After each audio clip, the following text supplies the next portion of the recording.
नाज़रीन, प्रोग्राम खबर से खबर फिर नादिया मिर्ज़ा में खुशामदीद। नाज़रीन, 9 मई को उठने वाला तूफ़ान किस किस को मज़ीद अपने साथ बहा कर ले जाएगा और ये तूफ़ान कहाँ जाकर थमेगा, ये कहना कुछ क़ब्ल वक्त होगा। लेकिन इस वक्त जो सूरत हाल है अब वो ये है कि जो टक्कर के लोग थे इमरान खान के और PTI के, वो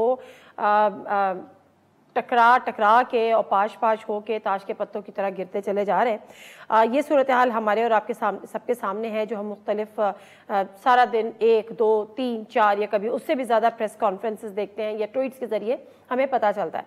लेकिन इन सब के बावजूद इमरान खान साहब ने आज एक बहुत बड़ा ऐलान कर दिया। कुछ सहाफ़ियों की मुलाकात हुई इमरान खान साहब से ज़मान पार्क में। वहाँ पर एक तो ये कि इमरान खान साहब ने कहा कि उनको अंदेशा है कि वो जल्दी नाअहल हो जाएंगे या कम से कम पार्टी उनके हाथ में नहीं रहेगी। तो एक तो उन्होंने ऐलान ये कर दिया कि उनके बाद शाह महमूद कुरैशी साहब जो है वो पार्टी की बागडोर संभालेंगे। यानी इस चीज़ का अंदाज़ा अब इमरान खान साहब को हो चुका है कि मामलात शायद उनके हाथ से इस तेज़ी से निकल रहे हैं। लेकिन दूसरी तरफ वो ये भी कह रहे हैं कि वो एक सरप्राइज़ भी देने जा रहे हैं और अब उनका टाइम है। तो बहरहाल ये दो मुतज़ाद बातें हैं, लेकिन हकीकत क्या है इस पर भी ज़रा हम बात कर लेंगे। 2-3 चीज़ें हैं जिस पर हमें बात करनी है। लोग जा रहे हैं, जिस तरीके से जा रहे हैं वो हमारे और आपके सामने है। एक छोटा सा क्लिप है, वो देखिएगा, उसके बाद फिर इस पर ज़रा बात करते हैं। कुछ तो मजबूरियाँ रही होंगी, यूँ कोई बेवफा नहीं होता। बात यह है कि जितने लोग जा रहे हैं उनकी मुख्तलिफ अक़साम है, उनकी मुख्तलिफ कैटेगरीज है। कुछ सियासत को ही खैर बात कह रहे हैं, कुछ सिर्फ PTI को खैर बात कह रहे हैं, कुछ सिर्फ ओहदों को खैर बात कह रहे हैं और कुछ अफसोस के साथ जा रहे हैं, कुछ रोते हुए जा रहे हैं, कुछ इल्ज़ामात लगा के जा रहे हैं। अब ये मामला किधर आगे जाएगा और जो कैटेगरीज हैं वो आगे जाके किस किस खांचे में फिट बैठेंगी, इस पर भी ज़रा बात करेंगे। लेकिन अली ज़ैदी साहब जो अभी कह रहे थे, कुछ ही दिनों पहले अली ज़ैदी साहब ने एक और प्रेस कॉन्फ्रेंस की थी और वो बड़े कॉन्फिडेंट भी थे, लेकिन बड़े पुरअज़्म भी थे। क्या कह रहे थे, ज़रा ये देखिए। सबको मैं कहना चाहता हूँ, मैंने तहरीक इंसाफ उस दिन छोड़नी है जिस दिन इमरान खान ने तहरीक इंसाफ छोड़नी है। अगर इमरान खान की जिंदगी में मुझसे तहरीक इंसाफ छुड़ाना चाहते हो, खुदा की कसम इस माथे पे गोली मार दो। ये मेरी जमात है, 23 साल मैंने दी है। इसी रोती हुई आवाज में कह रहे थे कि खुदा की कसम अगर कोई मुझसे तहरीक इंसाफ छुड़ाना चाहता है तो मेरे माथे पे गोली मारे। लेकिन अब क्या हुआ, ये अब क्या हुआ, एक ऐसा सवाल है जिसके जवाब आज प्रोग्राम में ढूंढने की कोशिश करेंगे। मुख्तलिफ लोग मुख्तलिफ बातें, मुख्तलिफ कयास आराइयाँ, कुछ लोग इसको MQM से भी तशबीह दे रहे हैं कि ये वक्त MQM पर आ चुका है। फैसल वाडा साहब जो कि खुद PTI का एक हिस्सा रहे हैं, अब कुछ नाराज हैं। उन्होंने क्या बात की थी, शॉर्ट क्लिप है, वो भी देखते हैं। अभी तो तहरीक इंसाफ बदकिस्मती से, बदनसीबी से दूसरी MQM बनने जा रही, बल्कि वहां तक पहुंच गई है। जो MQM पाकिस्तान और MQM लंदन हुआ था, उस दोहराए पे तो इमरान खान साहब और उनकी सियासत को ले आए हैं। और मैं निशानदही करता रहा कि आस्तीन के सांप जो हैं, आस्तीन के सांपों की निशानदेही करते रहे, लेकिन किसी ने उनकी एक ना सुनी। जो प्रोग्राम में हमारे आज पैनलिस्ट हैं उनसे आपका तारुफ करा देती हूँ। प्रोग्राम का बाकायदा आगाज करेंगे। आरिफ हमीद भट्टी साहब सीनियर जर्नलिस्ट हैं, तजियाकार हैं, हमारे साथ वीडियो लिंक पर मौजूद हैं। शौकत पराचर साहब senior political analyst, senior anchor person, अपना प्रोग्राम भी करते हैं। रज़ा रूमी साहब सीनियर पॉलिटिकल एनालिस्ट हमारे साथ। ये तीनों शख्सियात होंगी। बहुत बहुत शुक्रिया तीनों शख्सियात का। और वो कोई क्वेश्चन जो आज के प्रोग्राम में जानने हैं, जिनके जवाबात वो भी अपने नाज़रीन के सामने रख देती हूँ। सवाल नंबर 1, टक्कर के लोग टक्कर कर ना ले सके, यके बाद दीगरे ढेर होते चले गए। वजह क्या बनी? जेल की सोबतें, ब्लैकमेलिंग, खान साहब के गलत फैसलों से बददिली या कुछ और? सवाल नंबर 2, मुज़ाकरात से इनकारी इमरान खान आज मुज़ाकरात के लिए तैयार, 7 रुकनी मुज़ाकराती टीम का भी ऐलान, मगर हुकूमत का साफ इनकार, क्या कोई बीच की राह निकलेगी? और आखिरी सवाल, साने 9 मई के जिम्मेदार तो शरपसंद और दहशतगर्द करार, लेकिन मुजाहिरीन को उकसाने वाली सियासी क़यादत, सियासी कायदीन को सिर्फ एक प्रेस कॉन्फ्रेंस के जरिए उसके बदले में सब कुछ माफ। सरकार ये सहूलत बाकी गिरफ्तार कारकुनान को नहीं दे रही। प्रोग्राम का बाकायदा आगाज करते हैं। आरिफ हमीद भट्टी साहब, जरा आपसे इस बात का, ये जो जिस तरह से लोग जा रहे हैं, कुछ रोते हुए जा रहे हैं, कुछ सियासत से खैर बात कह रहे हैं, कुछ PTI को खैर बात कह रहे हैं, कुछ ओहदों को खैर बात कह रहे हैं, कुछ रोते हुए जा रहे हैं, कुछ को ख़ानदान याद आ रहा है और कुछ सिर्फ ओहदों से दस्तबरदार हो रहे हैं। ये मामला क्या है और वजह क्या है? बिस्मिल्लाहिर्रहमानिर्रहीम। पाकिस्तान की 70 साल तारीख देखें, सियासी जमातों को तोड़ना, सियासी व्यवस्थाएं तब्दील करना, कभी जेल से, कभी बच्चों को अगवा करके, कभी कोड़े मार के, ये एक तसलसल चला आ रहा है। अगर आप पिछले 20 सालों का देखें, 2002 में पीपल्स पार्टी और नून लीग की कितनी सीटें थी, 8 में कितनी थी, तो आपको काफ़ी जवाब मिल जाएगा। ये सिलसिला एक अज़ल से चलता आ रहा है। मुझे याद है कि एक पार्टी से कई कई पार्टियों ने जन्म लिया। गालबन मुझे एग्जैक्ट याद नहीं है, अगर वो थे डिक्टेटर तो हाँ ज़ियाउल हक साहब, उन्होंने MQ पीपल्स पार्टी को वीक करने के लिए सिंध में MQM बनाई, पंजाब में जनेजो लीग बनाई। वो अलग बात है कि जनेजो को अपनों ने ही छुरा मारा और उसमें से नून लीग ने जन्म लिया, नून लीग से काफ लीग ने जन्म लिया, और पीपल्स पार्टी से भी कौसर नियाज़ी से लेकर 10 पार्टियों ने जन्म लिया। अब बात ये नहीं है कि कौन कौन पार्टी से जा रहा है, क्यों जा रहे हैं, मगर सर ये तो टक्कर के लोग थे भट्टी साहब, ये तो टक्कर के लोग थे। देखे वो जलसों में तकरीरें करते हुए मैंने देखा था कि नवाज शरीफ, मैं मर जाऊंगा पाकिस्तान की सरजमीन नहीं छोड़ूंगा। एतजाज़ एहसन को कुलसूम नवाज साहबा ने मेरी मौजूदगी में जब तरीके नजात चल रही थी तो उन्होंने कहा जी सुबह दे अपनी एक एप्लीकेशन हाई कोर्ट में हमारा केस तेज़ करे। तो वो एतजाज़ एहसन साहब ने एप्लीकेशन डाल दी, अगले दिन वो जहाज़ में बैठे और पता चला कि उधर चले गए हैं। देखिए टक्कर होती है सियासी जमातों से, याद रख लें, गोली से तो एक दफ़ा इंसान मर जाता है, गोली एक इतनी सी गोली होती है 1.5 इंच की, सरकार के पैसों की हो, जिस्म में पेवस्त हो, तो उससे आदमी मर जाता है एक ही दम। जब गोली लगती है उसका उस वक्त महसूस भी नहीं होता, चंद सेकंड। लेकिन गोली के अलावा किसी के जिस्म को बरहना करो, उसके बच्चों की तस्वीरें दिखाओ, उसकी बीवी की तस्वीरें दिखाओ, उनके साथ वो सलूक करो जिसका टीवी में बयान करना भी नामुमकिन है, पहाड़ भी फट जाते हैं। जैसे पंजाबी में कहते हैं ना, नमाज रोजा फर्ज है तो जान बचानी भी फर्ज है। तो भट्टी साहब आप ये कह रहे हैं कि जो लोग पार्टी छोड़ रहे हैं उनको उनके बीवी बच्चों की तस्वीरें दिखाई जा रही हैं, ब्लैकमेल किया जा रहा है। मैं नहीं कह रहा, तारीख कह रही है, हालात व वाक़यात इसकी तरफ निशानदेही कर रही हैं। बीइंग ए जर्नलिस्ट आप भी इसकी इन्वेस्टिगेशन करें, मोहतरम शौकत प्राचा साहब भी करें, मैं भी करने की कोशिश कर रहा हूँ। आखिरी 30 सेकंड कहना लुटन वाले रज रज लुटिया है, सोए तुसी भी हो तो सोए असी नहीं है, अखियां दी लाली पई दसदी है, रोए तुसी भी हो तो रोए। 1 साल पहले जिन्हें मोहल्ले में कोई चने उधार नहीं देता था, आजकल अक्सर टीवी स्क्रीनों पे आते हैं। ये कैसे रातों रात इतने तजिया निगार बन गए? ये इनका मेड इन कौन है? मेड इन चाइना है, मेड इन फ्रांस है, मेड इन पाकिस्तान है, या मेड इन डैश? चले ना ये प्राचा साहब से पूछ लेते हैं कि मेड इन चाइना है, मेड इन फ्रांस है, मेड इन पाकिस्तान है। प्राचा साहब, भट्टी साहब की जो बात है उसको जरा आगे बढ़ाएं कि ये जो पीटीआई के लोग जिस तरीके से जा रहे हैं और जिस कैटेगरीज के साथ जा रहे हैं, कोई कुछ कह के, कोई कुछ कह के, कोई रो के, कोई इल्जामत लगा के, कुछ सियासत को खैर बात कह के, कुछ पीटीआई को खैर बात कह के, वजह क्या बन रही है? वाकई इनको 9 मई का ही दुख है और सिर्फ 9 मई का ही दुख है। भट्टी साहब तारीख बता रहे थे तो इसमें तो कोई शक नहीं है, लेकिन वो तारीख को पूरा अगर बयान कर देते तो कॉन्टेक्स्ट पूरा बन जाता कि यही लोग 2016, 17, 18 में भी इसी तरह आए थे जैसे अब जा रहे हैं। तो भट्टी साहब के लिए जैसे ये एक नॉर्मल है, मेरे लिए भी नॉर्मल है। बिल्कुल दुरुस्त बात है कि हमारे सामने पैट्रियट्स भी बने थे, हमारे सामने नून लीग के, लेकिन प्राचा साहब सिर्फ वो नहीं जा रहे, प्राचा साहब सिर्फ वो नहीं गए हैं कि जो इलेक्टेबल्स थे, सिर्फ वो नहीं गए हैं जो डेपुटेशन पे आए हैं। असद उमर साहब चले गए, अली जैदी साहब चले गए, इमरान इस्माइल साहब चले गए, शीरी मजारी साहिबा चली गई। मतलब ये तो वो लोग थे ना जो कि हकीकतन नजरियाती थे, जिनको हम कहते हैं या खासा समझते थे। असद उमर साहब तो खैर नहीं गए, आज भी वो मुज़ाकराती कमेटी का हिस्सा बनाए गए खुद खान साहब की तरफ से। आपने जिन लोगों ओहदों से इस्तीफा देता हूँ, ओहदों से गए वो, पीटीआई में वो वाहिद है शायद जिन्होंने पीटीआई नहीं छोड़ी। एग्जैक्टली, डॉक्टर शहजाद वसीम ने भी नहीं छोड़ी, उन्होंने भी कहा कि मैं सेनेट में किरदार अदा करूंगा। उन्होंने ओहदा भी नहीं छोड़ा ना, वो तो से मुजम्मत की, ओहदा भी कोई नहीं छोड़ा। जो दूसरे लोगों के आपने नाम गिने ना, देखें ये हमारे मुल्क का पैराडॉक्स है।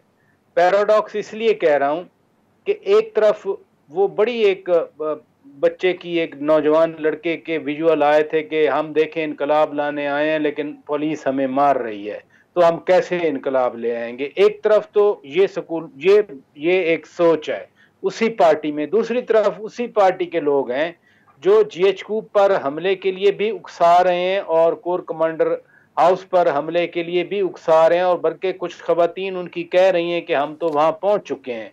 ये मैं उन वीडियोस की बात कर रहा हूं, बाकी मैं अभी किसी और कंट्रोवर्सी में नहीं चलाना चाह रहा। तो ये जो जिन जिन लोगों की आपने बात की, या जो इस पार्टी के लोग हैं, पैराडॉक्स इसलिए है कि एक पॉलिटिकल स्ट्रगल होती है, वो आप कौंसलर लेवल पे पार्टी तंजीम बने, फिर वो आए जैसे बाकी सियासी जमातें। मसलन नून लीग को भी अगर मियां नवाज शरीफ 1980 में पॉलिटिक्स में आए तो ये वाला पोस्चर जो उनका है वो तो 97-98 में आया, जब उन्होंने 8वीं तरमीम को अनडू किया उस वक्त की leader of the opposition Benazir Bhutto साहिबा के साथ मिलकर। उससे पहले तो मियां नवाज शरीफ का भी वही स्टेटस था जो 10 अप्रैल 2022 से पहले खान साहब का था। मसलन आप ब्लू आइड कह दें, आप लाडले का ठीक है, बिल्कुल ठीक है, बिल्कुल ठीक है। अच्छा, तो रज़ा रूमी साहब जरा आप भी बता दीजिएगा कि आपकी नजर में ये जिस तरह से ढेर हुए हैं, और मामला यहाँ पर ये है, अगर हम इसको दूसरी क़यादतों से के साथ कंपैरिजन करने की कोशिश करें PMLN के साथ, इसमें कोई शक नहीं है कि PMLN का एक बंदा इधर से उधर नहीं हुआ, डटा रहा। लेकिन अगर कोई हुआ तो उनकी अपनी क़यादत हुई, मतलब सब तो यहाँ पर रहे, नवाज शरीफ साहब चले गए। यहाँ पर मामला ये है कि खान साहब तो वहाँ खड़े हैं, उनकी जो सेकेंड टियर की लीडरशिप है वो सब उनका साथ छोड़ गई। वजह क्या बनी? ये 5 दिन में, 10 दिन में, 2 दिन में, 6 दिन में इस तरह से गिर रहे हैं कार्ड्स इनके। जी देखिए नादिया, ये तो कोई इसमें अचंभे की बात नहीं है। पाकिस्तान की तारीख अटी पड़ी है कि पार्टियां जो हैं बनाई जाती हैं और फिर गिराई जाती हैं, और अभी जो शिकस्त रेख्त हो रही है PTI का, इनमें से बहुत से ऐसे लोग हैं जिनको लाया गया था 2017-18 में, 2016 में, उससे पहले जब इस पार्टी के पीछे इस्टेब्लिशमेंट अपनी मुकम्मल कुव्वत के साथ इसको एक तीसरी फोर्स के तौर पर लॉन्च करना चाहती थी, और दो जो कोट अनकोट करप्ट पार्टियां हैं उनका कुला कमा करना चाहती थी। तो अब वो प्रोजेक्ट तो ख़त्म किया जा रहा है ना, जैसे आप सबके सामने है, बात तो सीधी करनी चाहिए, इसमें कोई हैरानगी की बात नहीं है। देखिए आप एनालाइज कर लीजिए, तारिक बशीर चीमा साहब जो हैं पहले वो PPP में होते थे, फिर वो काफ में गए, फिर वो PTI में आ गए, अब उनकी अगली मंजिल अगली किंग्स पार्टी होगी।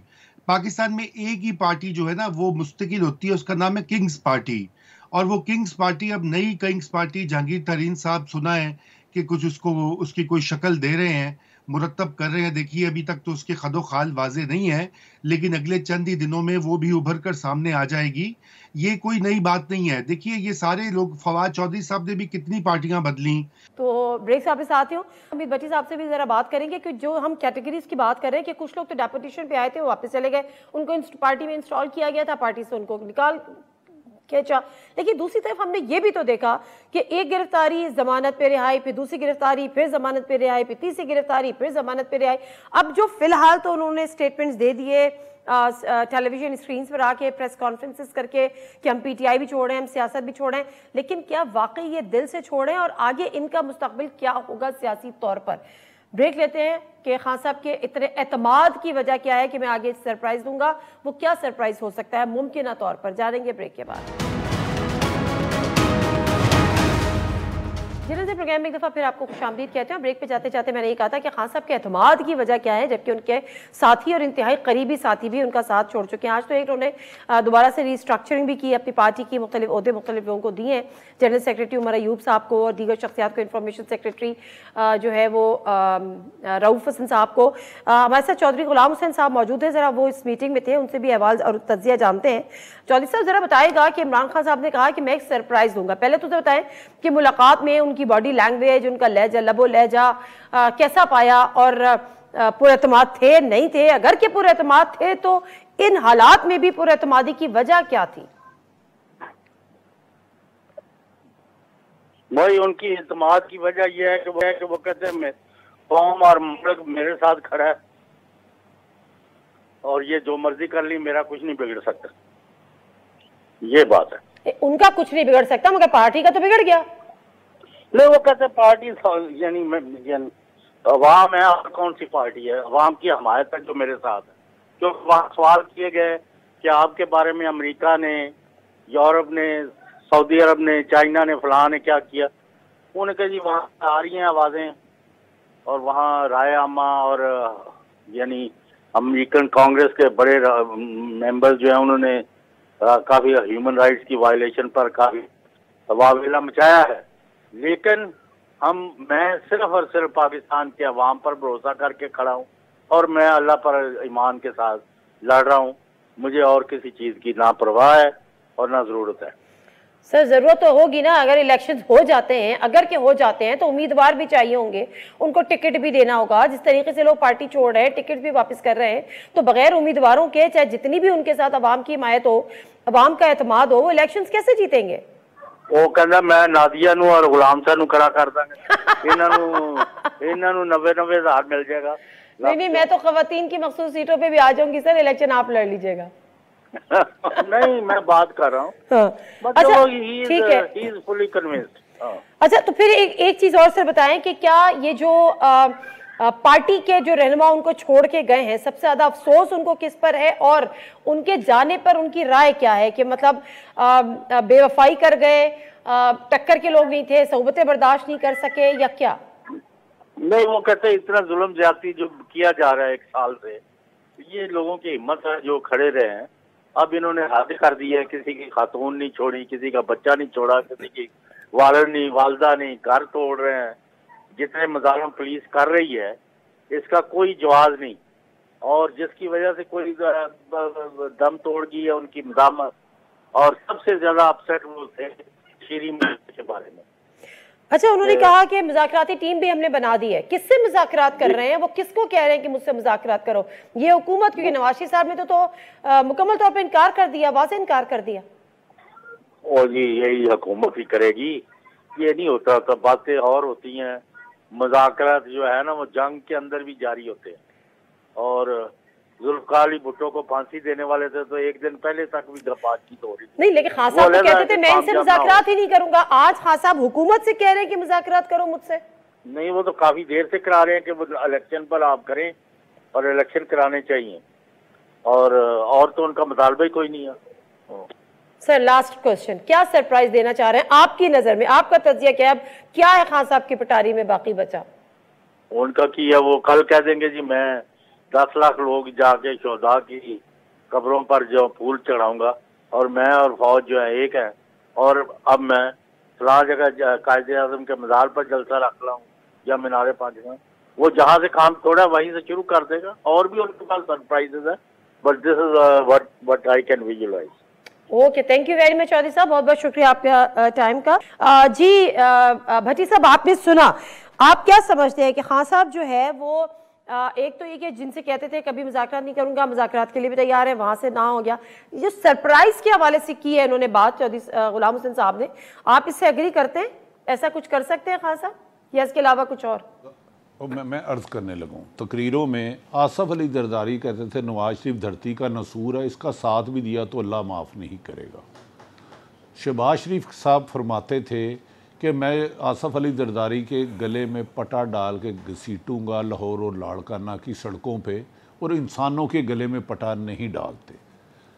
ये तो एक इस हद तक तकरीरें हैं। दूसरा, उनके पास है सरप्राइज़, ये मैं आपको गारंटी दे रहा हूँ, लेकिन नहायत अदब एहतराम से, चोई साहब मेरे बड़े भाई हैं, मेरे लिए बहुत काबिल एहतराम है, जो है उन्होंने उसका जिक्र नहीं किया। कहा गया कि नहायत पराचा साहब ने काबिल एहतराम कि मैंने कम बताया। हाँ, हिस्ट्री मैंने कम बताई, क्योंकि उसके लिए आपको कम से कम 2-3 दिन चाहिए। मैं बता सकता था तरीके इंसाफ से सफ़र शुरू होकर 12 अप्रैल 2022 तक कहाँ कहाँ किस किस जगह हुआ। मैं ये भी बता सकता था पीडीएम के जलसों में जो तकरीरें हुई, जो नारे लगाए गए, जिन अदारों पर फूल बांटे गए, मैं वो भी एक एक चीज बता सकता हूं। सरप्राइज तो बताएं ना। अभी मैं तो सरप्राइज का इंतजार कर रही हूं, मुमकिन तौर पर क्या हो सकता है। पीएमएल का बंदा नहीं टूटा, वो भाई तोड़ा कौन सा गया था? ये कोई आपका मतलब है ये कार्रवाई हो रही है उस तरह की? इमरान खान तो मुल्क के वजीर आज़म से नवाज शरीफ का एसी नहीं उतरवा सके, मरियम नवाज नैब में मोबाइल इस्तेमाल कर रही थी। मैं अब बातें कुछ कहना नहीं चाह रहा, सिर्फ मेरी एक गुजारिश है, शेरी मज़ारी, मलाइका बुहारी और मुसरत जमशेद चीमा के साथ जो जेल में हुआ है, उसके जाए सुप्रीटेंडेंट को कोई अल्लाह रसूल का वास्ता है सिर्फ 10-10 सेकंड की वीडियो दिखा दे, सिर्फ, मैं ज़्यादा नहीं कह रहा। और भाई नून लीग को तो छोड़ा ही नहीं गया था, वो करप्शन में गए थे, इसका अजीबोगरीब तरीका है। इधर अब शर्त क्या है, याद रख लें, जो सारी उम्र बंदा वो बाहर नहीं आएगा जो प्रेस कॉन्फ्रेंस नहीं करेगा।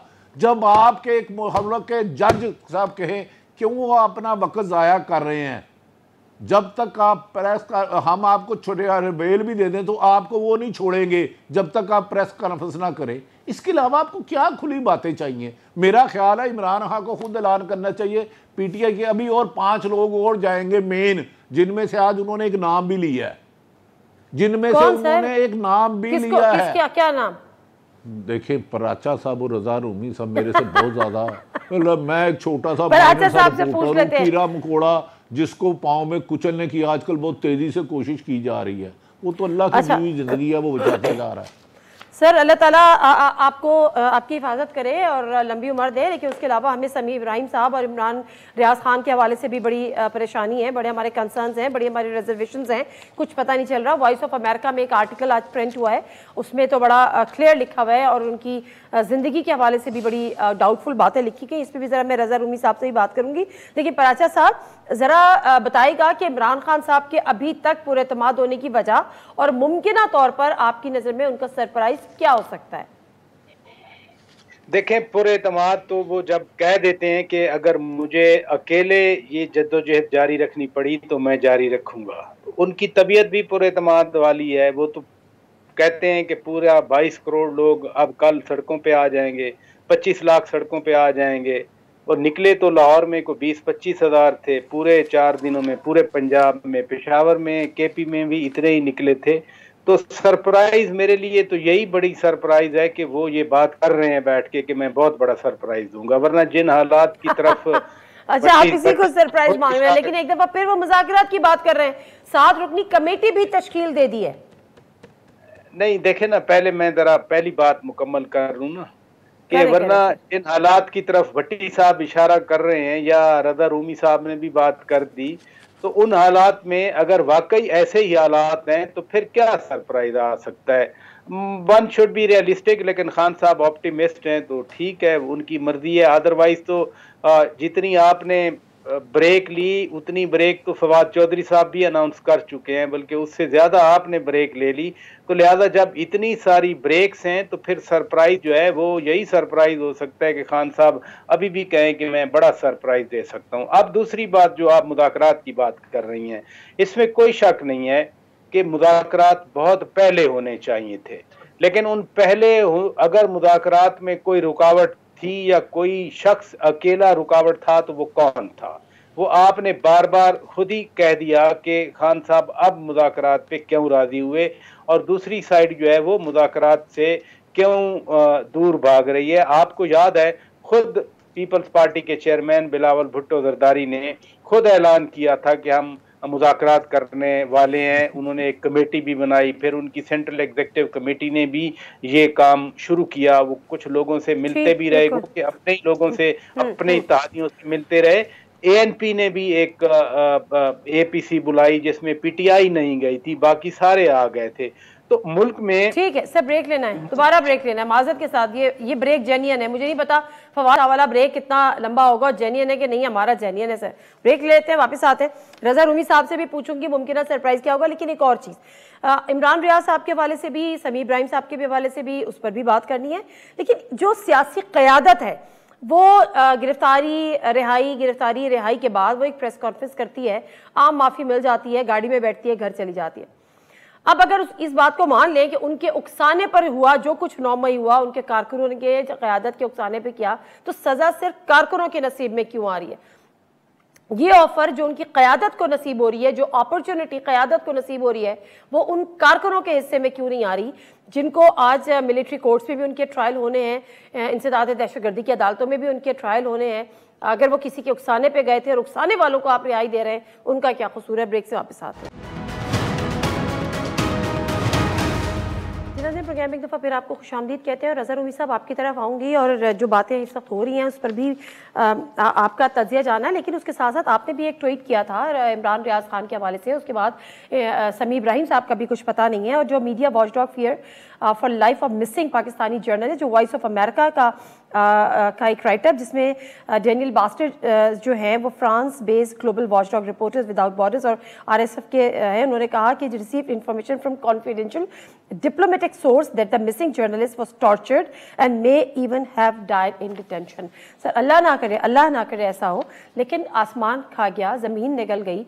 ये हम किस मुल्क में रह रहे हैं? क्या एक चले कुछ लोग सहाफ़ी नहीं मानते, तो क्या ये जायज़ है कि अगर सहाफ़ी नहीं मानते तो फिर उसकी इस तरह से वो मिसिंग हो? क्या मामलात हैं, क्या खदशात हैं आपके पास और क्या इन्फॉर्मेशन है इनके हवाले से? देखिए, मेरे पास तो कोई ऐसी मुसद्दिका इंफॉर्मेशन नहीं है, लेकिन मुझे लगता है ये थोड़ी एग्जैजरेटेड रिपोर्ट है। लेकिन जो भी इस रिपोर्ट में कहा गया है, और उसके अलावा भी ये तशवीशनाक बात है कि इतने दिनों से इमरान रियाज खान जो हैं वो गायब हैं, मिसिंग हैं, और अदालतें बार बार पूछ रही हैं हुकूमत से, एजेंसी से, और वो कह रहे जी हमारी तहवील में नहीं है।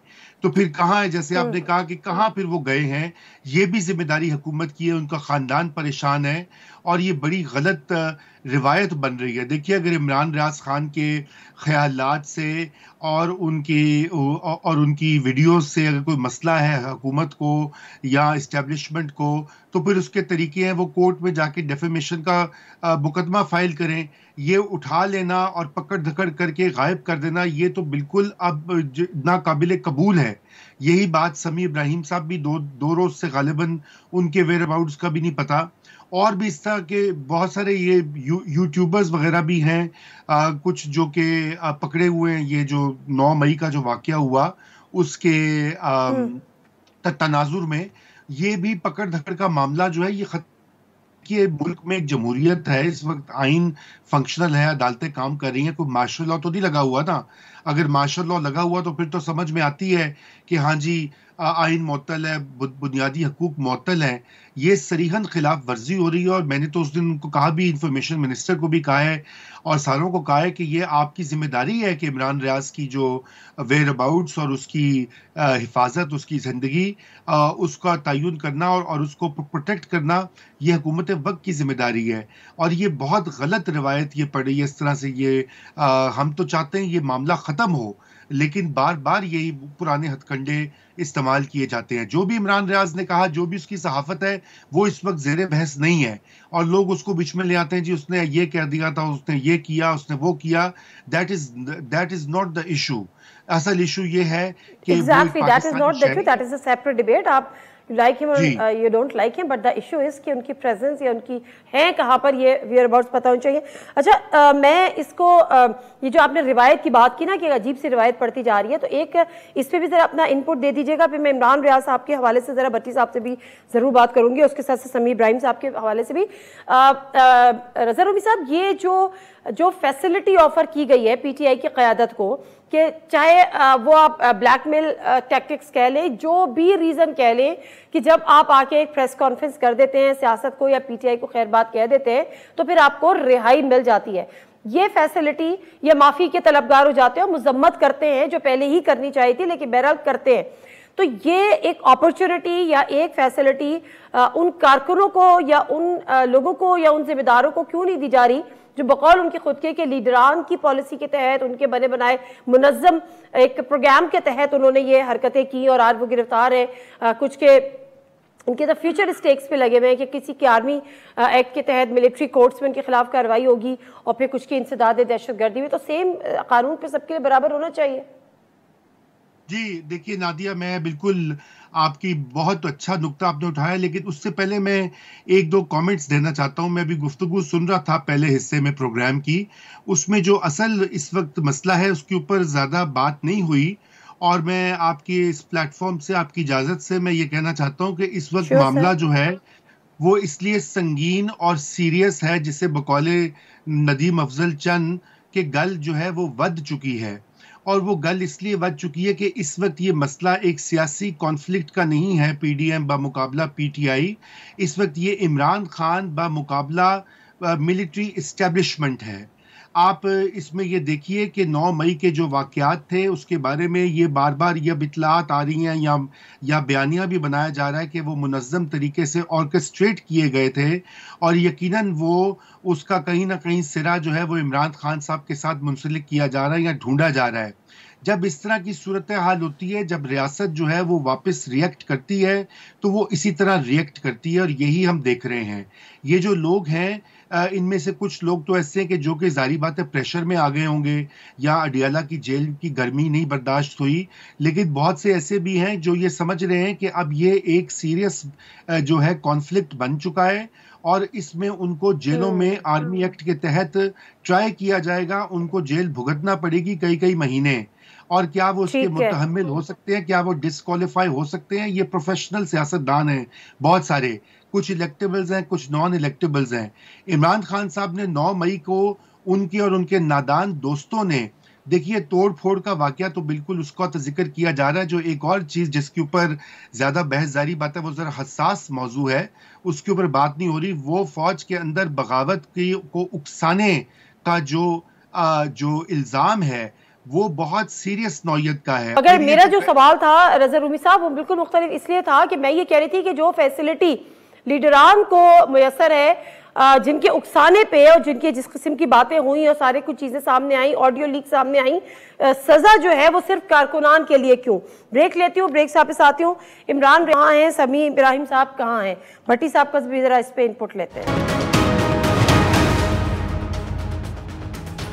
जी नाज़रीन, प्रोग्राम में एक दफ़ा फिर आपको खुशामदीद कहते हैं। और जो ब्रेक पे जाने से कबल हम बात कहते हैं, जिस पर रज़ा रूमी साहब का तज़िया भी हम जान रहे थे कि जो फैसिलिटी पार्टी रहनुमाओं को दी जा रही है वो उन कारकुनों को क्यों नहीं दी जा रही जो इस हमले में मुलव्विस थे। लेकिन उससे पहले भट्टी साहब, मैं आपसे के लिए भी एक सवाल छोड़ के गई थी कि जो इमरान रियाज खान साहब हैं, कहाँ हैं? वॉइस ऑफ अमेरिका ने आज एक बड़ी खौफनाक उनका जो एक राइटअप आया उसमें हमने देखा है। लेकिन आप जरा बताएं, समी इब्राहिम साहब को उठा लिया गया बावजूद इसके कि अदालतें कह के और थक गई, आईजी साहब को बुला के थक गई, लेकिन कुछ अता पता नहीं है। सादिया, मैंने ट्रेड यूनियन किया मुशर्रफ दौर में 2006-07 में, और 87 दिन लाहौर में जुलूस निकाला है। मैं हल्फन कहता हूँ 5% भी सख्ती नहीं थी जो अब जुल्म का बाजार गर्म हो रहा है, शायद रंजीत सिंह के दौर में हो। 87 दिन लाहौर में जुलूस निकाला है, 5% भी नहीं। दूसरा, आपने फरमाया, बड़े अच्छा सवाल किया कि अगर ये सारे पीटीआई वाले गद्दार हैं, मुल्क दुश्मन हैं, तो भाई ये गद्दार मुल्क दुश्मन तोड़-फोड़ करने वाले एक प्रेस कॉन्फ्रेंस करके इनके सारे गुनाह माफ़ कैसे हो जाते हैं? किस कानून के तहत हो जाते हैं? अगर गद्दार है, मुल्क दुश्मन है, तोड़-फोड़ में मुलव्वस हैं, तो एक प्रेस कॉन्फ्रेंस से इसका मतलब है दहशतगर्द है, तो वो सारे मुकदमा सच हो गए, झूठे हो गए। कोई एक बंदा बताया जो प्रेस कॉन्फ्रेंस के बाद जेल गया हो, कोई एक बंदा। देखें, 9 मई को जो हुआ तकलीफ दे करार वाकया सजा होनी चाहिए, 1% भी नरमी नहीं होनी चाहिए, 1% भी। लेकिन आप बिल्डिंगों की तौहीन तो तौहीन समझ रहे हैं। एक अल्लाह ने जो बिल्डिंग बनाई है इंसान की, मेरी आपकी, पराचा साहब की, इसको बेलबास कर देना, इसके हसास अज़ाओं पर तशद्दुद करना, ये अल्लाह की बिल्डिंग का खौफ नहीं आता किसी को? ये तो अशरफुल मखलूक है। हाथों की मलाई हुई बिल्डिंगों पे तो हम बड़ी चीखो पुकार करते हैं, हम बड़ा वाह वेला करते हैं। हाँ, सहाफ़ी अब सॉफ्ट टारगेट है क्योंकि हम बहुत तकसीम हो चुके हैं, कोई इस कैंप में है, कोई उस कैंप पे। क्या अरशद शरीफ गद्दार था? मैं हल्फन कहता हूँ अगर वो गद्दार था तो फिर मैं भी गद्दार हूँ। इमरान रियाज की बीवी के रोते हुए मुझे 4 दिन से मैसेज आ रहे हैं, आप एक खतून हैं, अगर आपका दिल ना फटे, आंखें ना रोएं, तो मैं जिम्मेदार हूं। 5 दफा chief justice of Pakistan Lahore high court कहते हैं कल लाओ, परसों लाओ, वो कहते हैं है ही नहीं। यार, कभी ये मकबूजा कश्मीर में हुआ है? ओ भाई, अगर उसने गलत किया, कोई मान लिया, तो उसको अदालत में पेश करो, जो सजा है दो। कुछ लोग ये लगड़ बगड़, ये चमचे करते कहते हैं वो साफ़ी नहीं है। भाई, 5 साल वो नून लीग की बीट करता रहा है, मुल्क के लीडिंग चैनल में 10 साल से वो प्रोग्राम कर रहा है। आपकी नज़र में लीड नहीं है? पराचा साहब की राय और हो सकती है, रूमी साहब की और हो सकती है, मेरी और सकती है, लेकिन मुझसे दोनों बेहतर जर्नलिस्ट हैं। क्या इमरान रियाज कहाँ है ये किसको नहीं पता? क्या समी इब्राहिम कहाँ गया? ज़मीन खा गई या आसमान खा गया? अगर वो खा गया तो उसको ढूंढना हुकूमत की जिम्मेदारी नहीं। इंसानी हकूक की बातें करते हैं ना, मुल्क में आईन है ना कानून है, जहां चीफ जस्टिस के हुक्म पर प्राइम मिनिस्टर के मैं नहीं इसको मानता, उस मुल्क में कहा बेआईन है ये मुल्क, ये कानून नहीं है, यहाँ अदलिया नहीं है, ये वहशत है, ये कत्ल है, ये कातिल है। शौकत पराचा बिल्कुल ठीक फरमा रहे हैं आप भट्टी साहब। शौकत पराचा साहब, ये बात ज़रा इस पर आप कुछ कमेंट करना चाहें तो ज़रूर कीजिएगा, लेकिन उसके साथ साथ हमने नहीं देखा जिस तरह से भट्टी साहब कह रहे हैं कि कोई प्रेस कॉन्फ्रेंस के बाद कोई लीडर जेल गया हो, और ये भी नहीं देखा कि प्रेस कॉन्फ्रेंस के बगैर कोई रिहा हुआ हो। चले, आप उनको ये फैसिलिटी दे रहे हैं, हो सकता है मुल्क को कौम के वसीतर मफाद में हो, लेकिन फिर उन कारकुनों का क्या कसूर है जो सिर्फ अपने लीडरशिप के उकसाने पे और उनके कहने पे और जज्बात में आके फिर चले गए, लेकिन वो सजा के मुस्तहिक हर सूरत होंगे। लीडरशिप के कहने पे और उनके उकसाने पे चले गए। आपने खुद ही बात कर दी, जो बात शुरू हुई थी कि अबैटर्स, प्लानर्स, इंस्टिगेटर्स एंड एग्जीक्यूटर्स, ये 4 कैटेगरी का बताया गया था। जो लीडर्स तो वीडियोस में आए हैं वो नहीं रहा हुए, आपने नहीं देखा। और बिल्कुल भट्टी साहब ने दुरुस्त कहा कि 9 मई को जो हुआ और जो कसूरवार और जिम्मेदार हैं, किसी को नहीं छोड़ना चाहिए, क्योंकि वो है ही नाकाबिले माफ़ी वाक़या। उसमें जो किरदार सामने आ गए, मसलन पाकिस्तान के अंदर एक सियासी जमात का एक कारकुन वो पेंट लहरा रहा है, लिबास लहरा रहा है खड़े होके, यानी ठीक है बिल्डिंग है इस हद तक मान लेते हैं, लेकिन हम तो कब्रों का भी एहतराम करते हैं ना, वो भी रूह तो चली गई। बिल्कुल दुरुस्त कह रहे हैं आप, बिल्कुल आप दुरुस्त कह रहे हैं। बहुत शुक्रिया शौकत पराचा साहब। भट्टी साहब, आपका भी प्रोग्राम का शुक्रिया। रज़ा रूमी साहब शुक्रिया। और बहस सहाफ़ी ये बड़ा हक है कि हम ये सवाल करें और ये हम जानें और हमें ये बताया जाए कि सहाफ़ी इमरान रियाज खान साहब कहाँ हैं, समी इब्राहिम साहब कहाँ हैं, लेकिन हम सिर्फ सवाल ही कर सकते हैं और जवाब का इंतज़ार कर सकते हैं। नादिर से कोई इजाज़त दीजिए, अल्लाह हाफ़िज़।